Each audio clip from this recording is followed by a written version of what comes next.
Vous l'avez certainement remarqué, les années passant, on a le sentiment que nos appartements rétrécissent. En fait, ils se remplissent. Et comme on a toujours du mal à jeter, eh bien, on accumule.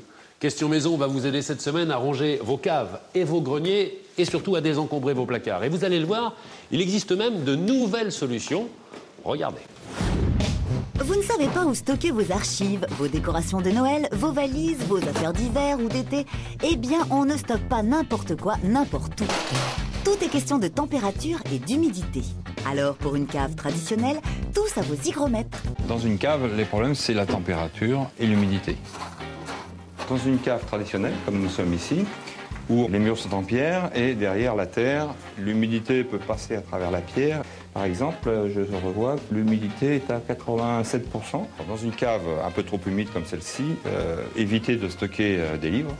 Les conserves en bocaux verts, pas de problème. Les bocaux métalliques rouillent, c'est pas très bien. Par contre, si vous avez des documents papier à stocker dans une cave un peu humide, mettez-les dans des boîtes plastiques étanches. Alors l'avantage de ces containers en plastique, c'est que sur des matériaux inertes, parfaitement étanches, le bien qui est mis à l'intérieur, s'il craint l'humidité, sera mis à l'abri. Alors en ce qui concerne le stockage de meubles, il faut éviter, c'est clair, parce que vous avez une humidité qui dépasse la normale de stockage de meubles qui ne doit pas dépasser 60-70%, surtout sur des meubles avec des plaquages ou de la marqueterie, c'est dommage, ils seraient détériorés.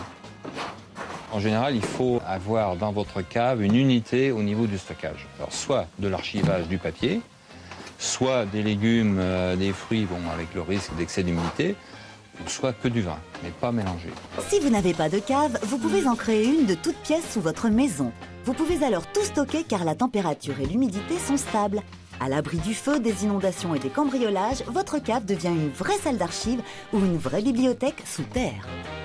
Alors là, nous sommes dans une cave qui a été créée de toutes pièces sous la maison, avec une poche en caoutchouc étanche qui la met à l'abri de l'humidité et de l'eau surtout, et qui fait qu'on peut stocker des livres. Parce que la température stabilisée et l'humidité relativement faible fait qu'il y a une pérennité sur les livres. Et l'avantage, c'est qu'on peut garder en archivage tous les factures, les achats de la maison, et on peut justifier les assurances. Le jour où on a un sinistre, on peut se faire rembourser.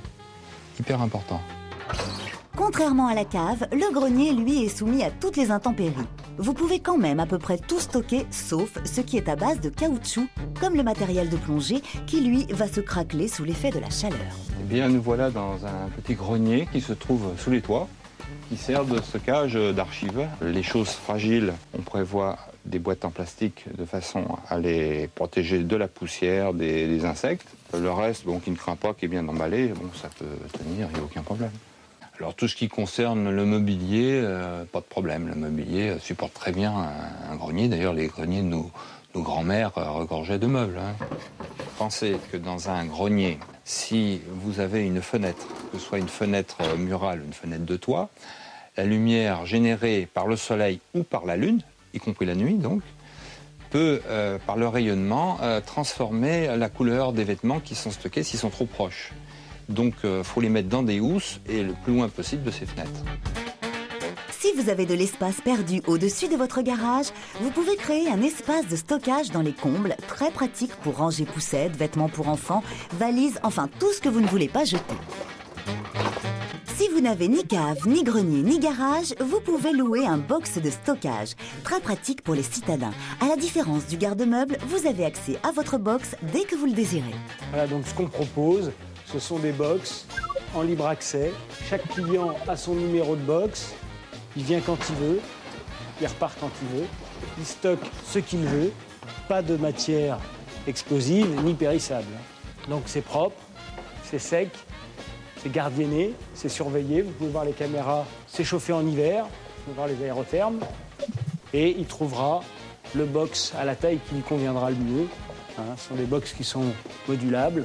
On a des tailles qui vont de 1 mètre cube, des gros placards, 2 mètres carrés, jusqu'à des box de 10 à 15 mètres carrés.